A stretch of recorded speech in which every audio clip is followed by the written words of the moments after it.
what's been on my mind. Sick and tired of the 9 to 5 in the city life.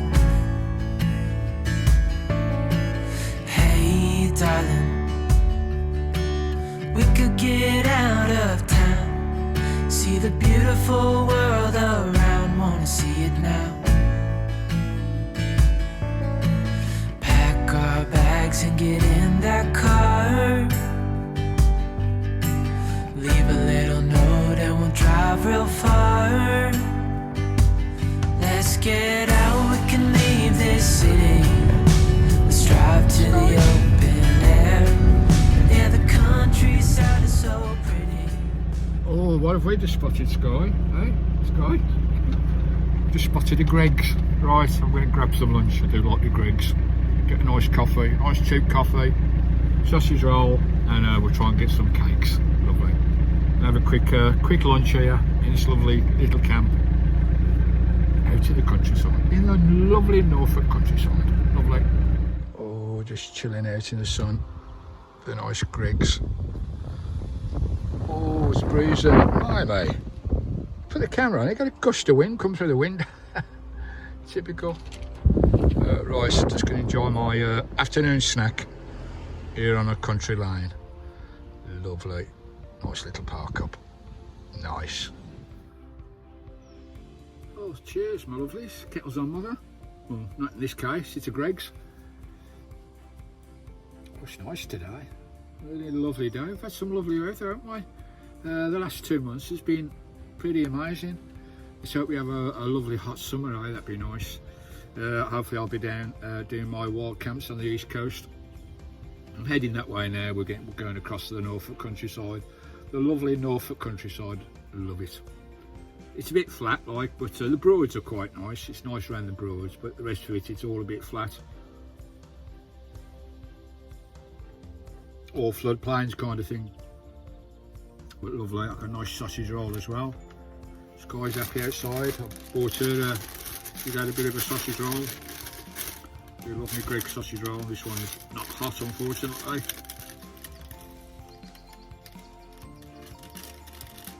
Oh, lovely. Just trying to get to my chill zone now after the last 2 months. Been a bit traumatic on the channel with my heart attack on the island and all the van fixes, all the appointments at the hospital and all the tablets. Been quite an eventful 2 months, to say the least. But we're alive, eh?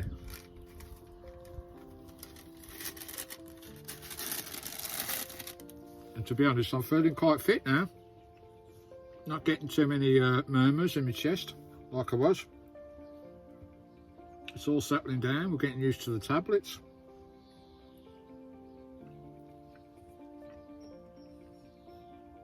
Which I think is the biggest thing. Your body's got to get used to all those, because at the end of the day they're all poisons, aren't they, tablets? Your body's got to get used to them. But we'll get in there. We'll get in there, guys. Lovely job. Oh, I've got a couple of thanks here. Sky's just trod on my glasses and broke my bloody glasses in half. I don't know how many pairs of glasses she stamped on and smashed them. Lucky they're only cheap bloody £3-4 glasses. But I've had those ones for a long time now. She's a little tinker she knocked me teas over and treads in me bloody dinner and all sorts. Little tinker. Yes, a couple of thank yous for your lovely buy me a coffees and treats to Sky. You guys are truly amazing. Over the last week, I think this has been. Kimberly from America, she's a darling. Thank you, Kimberly. Sean, how you doing, Sean? Thanks for your kindness, mate. It's very nice here. Ian, Anglesey Adventures, thank you, bro. Hope you're doing. Love to your family. And Pat as well, Pat Clark. Thank you, Pat. That was really kind. I think she bought me 3 coffees, so nice snack for me. A nice treat for Sky. Lovely jubbly. So and there's 1, 2, 3, 4 anonymous as well. So whoever you guys were, if you leave your name when you do the buy me a coffee, I know I can give a shout out to them, so thank you anyway. So 3 anonymous: Pat, Kimberly, Ian and Sean. Respects, thanks very much. We do love our treats. We can have a little treat now and again, which is lovely.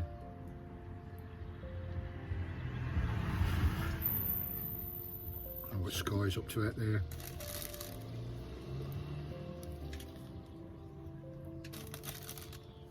It's that time of year now, isn't it? Midges.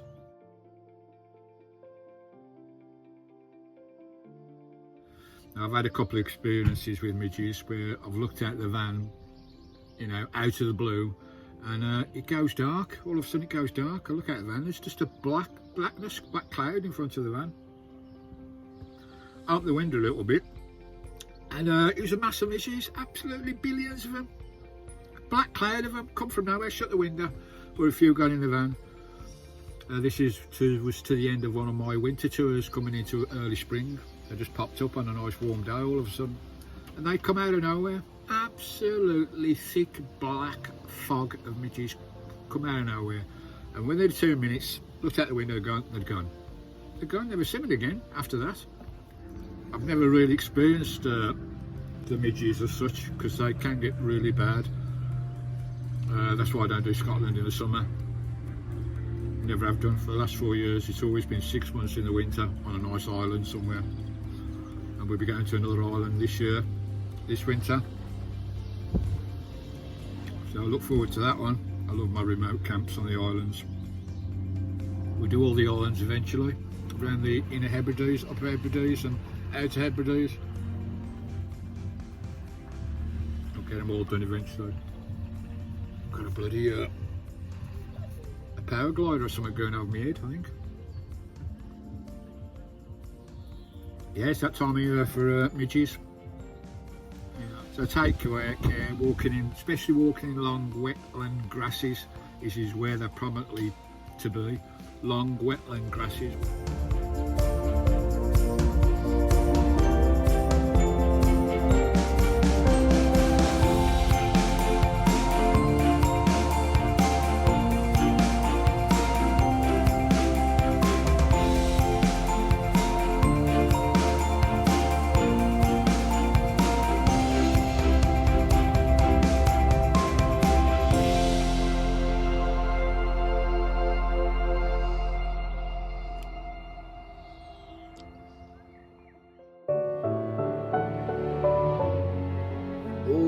Kettle's on, mother. Another lovely cup of tea. It's later in the day.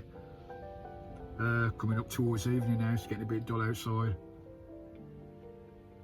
Yeah, midges. Let me know down below your experiences with midges, guys. Especially north of the borders, up there in Scotland. So that's why I don't do Scotland. In the summer months, that is. You know, we're up there 6, 7 months in the winter, but no, not in the summer.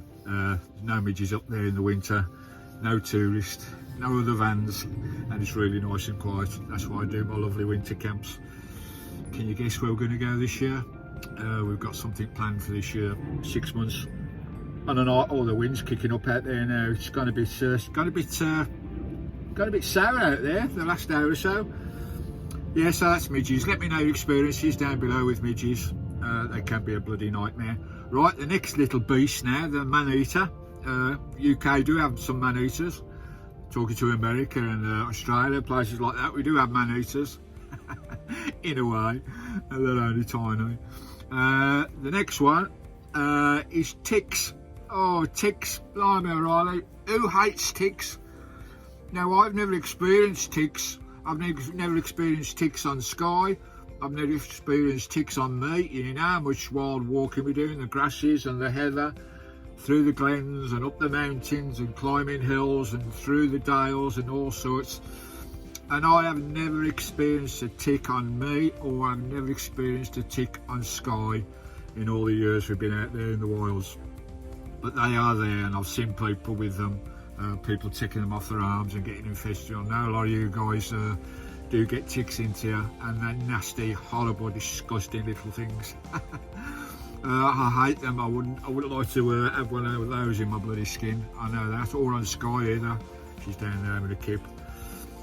But yeah, they can be a pain, and they can lead to, if you don't take them out correctly, or if you're unlucky, you can get diseases from ticks, Lyme diseases and various other diseases. They are treatable though. Just see your doctor.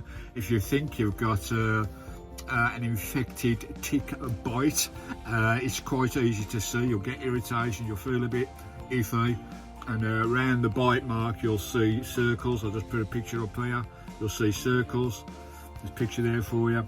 So go and check the doctor out, put a bit of disinfectant on it or something, a bit of antiseptic, rub it over. But it is, you need to get them out as quick as you can. You need to get them out your dog as quick as you can as well. There are various sprays you can get. You can get one for dogs and one for cats.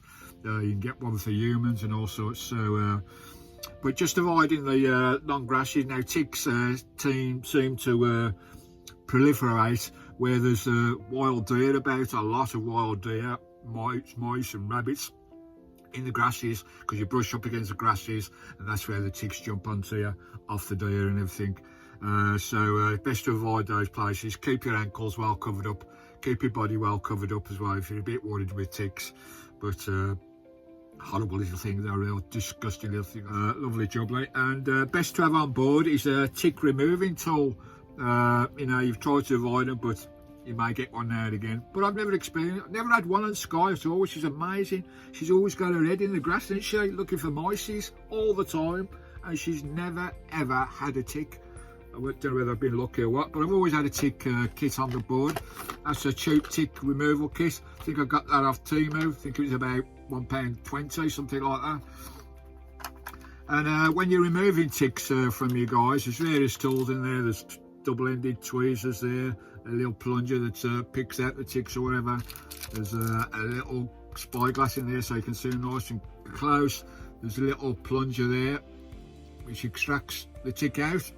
Lima, you've got some little lever there. You've got a tick brush there for your dog or whatever.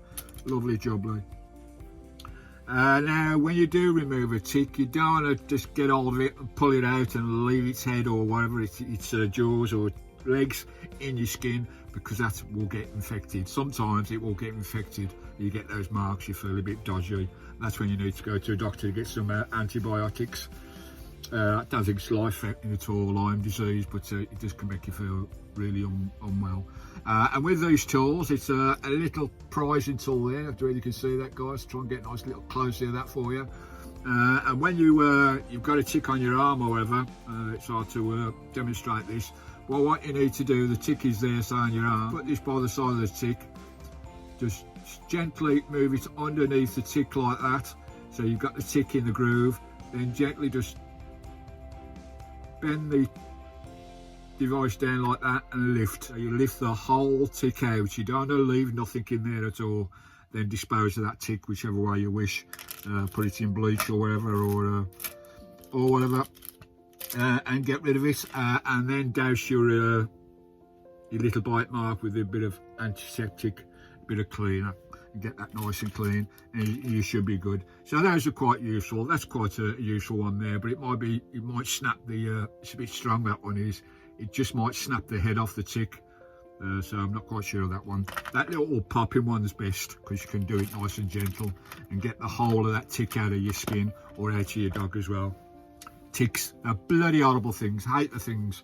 I'm no doubt I'll get one day, or Sky will get one day. They are horrible things. And there you go, that's ticks. As I say, keep yourself well covered up, put a bit of spray on or whatever. You should be good. Disgusting little ticks, I hate them. Who hates ticks? Has anybody out there had a tick in them? Oh, I can't bear the thought of having a tick in me. Oh, I don't mind hanging over cliffs and risking my life, but having one of those little shots into your skin, not nice. Lovely. Right, have another drink of tea. Right, and we'll see what other man-eaters there are in the UK. What the hell is out there? Oh, you got to be careful in Vanlife, in the wilds. All right, another beastie. on the island of England, the UK, are snakes. Now we've only got 3 types of snakes in England: grass, adder, and slow worm. Slow worm's a kind of a snake. And those are the only 3 types we've got in England, but the adders are poisonous. Now, I was bitten by an adder when I was in my teens, I think. Though it's not life-threatening, unless you are ill or you're old or you've got some sort of ailment, some sort of heart condition or whatever, they're not really life-threatening, though they can kill you if you've got some sort of illness. Usually it's just very, very painful, and you need to get to a doctor if you can, as soon as you can. They're very, very painful, and they're lovely creatures. They hide under tin sheets and things like that. Obviously, again, they're in the grasses all over the UK, most of the UK. So again, be careful. Wear coverings on your ankles and whatever, or good boots. It's very rare you come across them.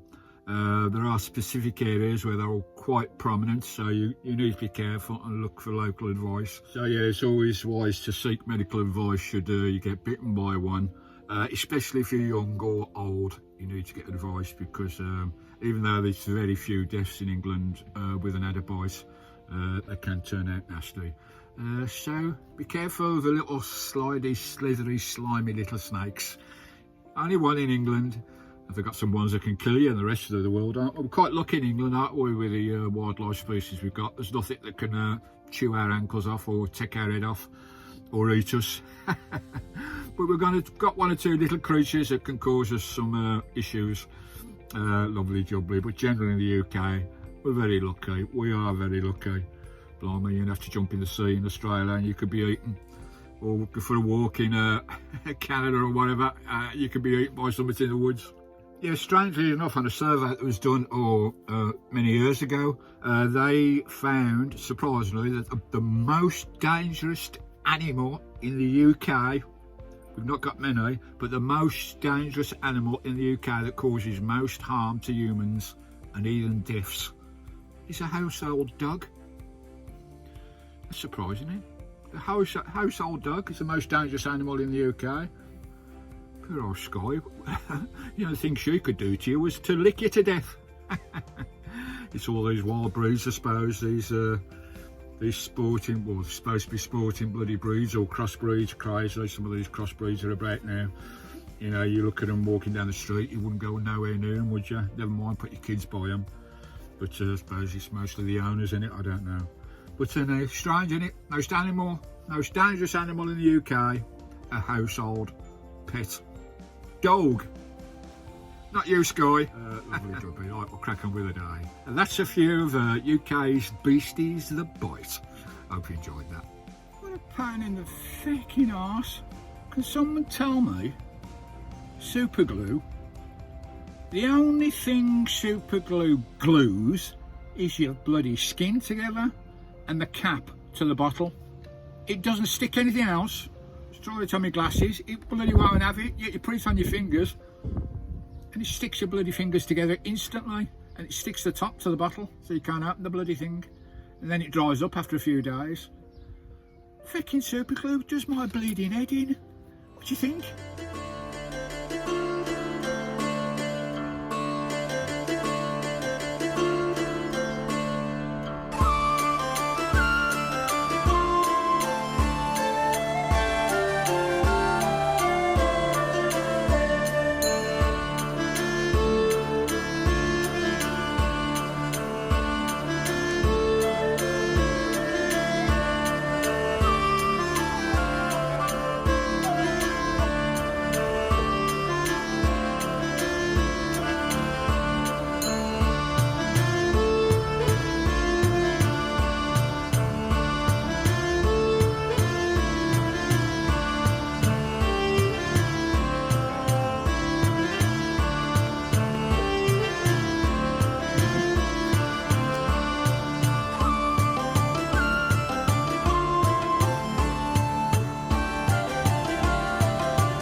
Can't believe how well Christine is running. No fuel starvation, pulls away like a dream. Crazy. Got a fuel gauge as well. We're happy, we're rolling. everything's good. What's she doing out there, little bloody monkey? I can't believe she broke my glasses and that bloody super glue. Bloody useless, absolutely useless, won't fix anything except for your bloody skin and the bloody lid to the bloody bottle. Right, I've moved up about 15 miles from where I was earlier this afternoon when we had some lunch. Settling in for the evening here. It's just a little lay-by tucked out the way of a country lane. Nice little spot. I can't really walk here, only along the lane, but I'm only staying for the night and I'll be moving on in the morning.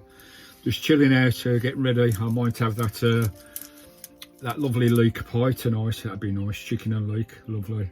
I'll get that in the air fryer and we'll have a little bit, a quarter of that for supper. I've got some fresh new English, Jersey raw potatoes, Jersey potatoes, lovely, with a bit of parsley and butter, and that'll do me. Lovely jubbly. Oh, just chilling out. Oh, getting back into my zone again, getting back into my happy place. It's what van life is all about, folks. It really is. You know, everything we've been through, and as soon as you get out, it'll take you for a few days to get into it. But once you get into that happy place, that zone of nature, one-to-one with nature, no TV, no stresses of urban living, as in Norwich, my postal address. It's just all that white noise has gone. It goes like, once you're out in the countryside or remote to Scotland or wherever, all that white noise that you get in urban life, you know, living your lives and working and whatever, you're getting all that bombarded with that noise all the time, even though sometimes you can't hear it. It's there, it's in front of you, you can see it everywhere. And as soon as you get out into nature and settle in, get one-to-one with it, and just chill for a few days and really bring everything down, you begin to realise how quiet it is. All that white noise and all those things going on in your head all seem to dissipate, and you start to chill and get in that happy zone, which is what van life is all about. It's what my van life is all about, getting into that happy zone. It really is. So it took me a few days to get into there after all the stresses. And lovely job, and we'll find some nice camps for you. As I cleaned out the van as well. Every year I clean the van out. Any stock that I don't need, or there's so much you put in your van you think you're going to need, but you never use them. You know, you don't know till you're out on the road for a few months and do an inventory when you come back. And have a look at what you've actually used in all your cupboards. So much stuff when I first started van life. You don't need none of it. And all these gadgets you get for vans and everything, most of them you don't even use after a few months, folks. You really don't. They're nice at the time. It's nice getting gadgets, gizmos and all sorts of stuff for your van at the time. But after time, they either break or you just don't use them. I've got that many, you know, with the reviews and everything, stuff that I've had sent to me, it's all in the cupboards, and I don't use them from the day that I reviewed them or whatever. Some of the stuff you carry on using, some of the stuff is very useful. So we've cleaned the van out, got a lot of stock, got a lot of weight out of Christine again, yet another year. Every year I do this inventory and clear the van out when we're doing the MOT. And I'll back up my postal address when I get back there. And store it in my storage. Lovely job, like. And searching through the cupboards, I found one of my albums there. Now, being back in Norwich, in Norfolk, of course, brings back so many memories. You know, of course, this is the area that I lost my dear wife when she was killed. I think it's 10 years now, blimey. Dear oh dear. Seems like yesterday, really seems like yesterday. So it brings back a lot of memories, you know, where we used to live and all the places, all the trails and all the country walks. You know, Norwich town, city, and all the areas around here, Great Yarmouth, Cromer, all those places we used to go every weekend. It brings back so many memories. It floods them all back. The poor girl. She's over me every minute of the day. She really is. She's over me every minute of the day. She shrouds me in her glory every day. She really does. And I wish she's still here. But anyway, looking for the cupboards, I found an old album here. This is one that, whether I showed this on my channel a few years ago, I don't know. This is one that my lovely children did for me. love album. A true love story never ends. Christine and Stephen, that one there, how lovely is that? I was just flicking through it.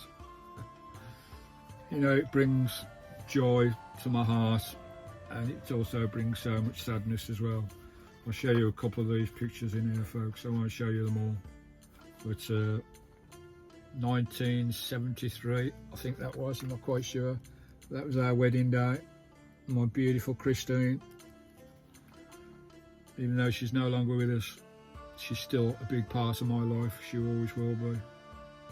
And she looked beautiful on a wedding day. We had it in a lovely Norman church in the middle of a village in Leicestershire.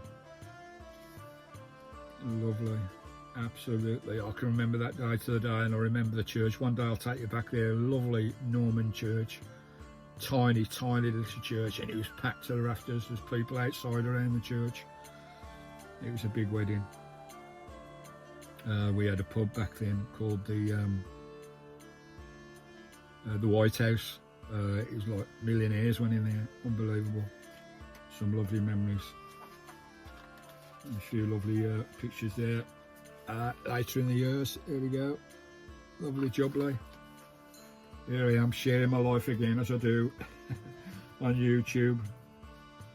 I think that was a Christmas, couple of Christmases before she was killed there. Oh, it does make me sad. I wish she was sat here holding my hand now. Oh, that one there was when we got married. That, believe it or not, is on the top of Blackpool Tower. Right on the top of Blackpool Tower. That was before we actually got married. That was probably 1972, 1971. There's cutting the wedding cake at the reception there. Top hat and tails, all the business. Rolls Royce and everything. It was lovely. It's another party we went to. We like karaoke and fancy dress parties and stuff like that. It's a caravan we had there. I think that was down at Albury somewhere. That's a nice one. You can see that. Lovely. She was a beautiful, kind-hearted girl. Sweetest girl you could ever wish to meet. And she had time for everyone. Everyone that passed her in the street, she had time for. She really did. I mean, that's going back a few years. That's probably 1970-ish. That's my stepbrother there, Lee. Another shot there at the top table at the wedding. I hope you don't mind me showing these. I think that was one Christmas down at my sister's pub where I worked. I was a chef at the pub down on the River Yare in the middle of Norwich. My two daughters there. That was another fancy dress party, my two daughters. Here we are, looking dearly into each other's eyes. Oh, we were so much in love. Held hands every day. Every day, about since the day I met her, 30 odd years.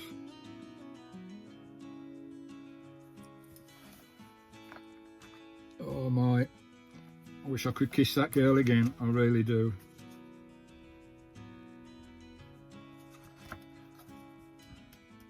She had such a wonderful personality.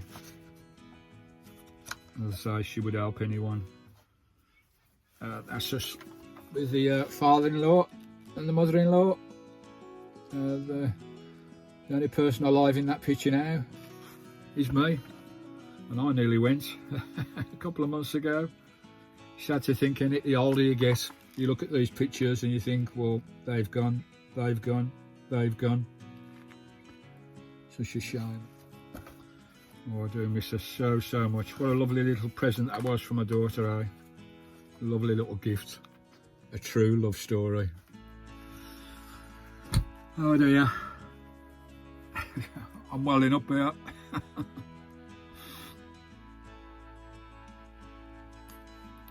Oh, bless her. Bless that poor girl. Right, Stephen, let's go for a walk. Cheer myself up.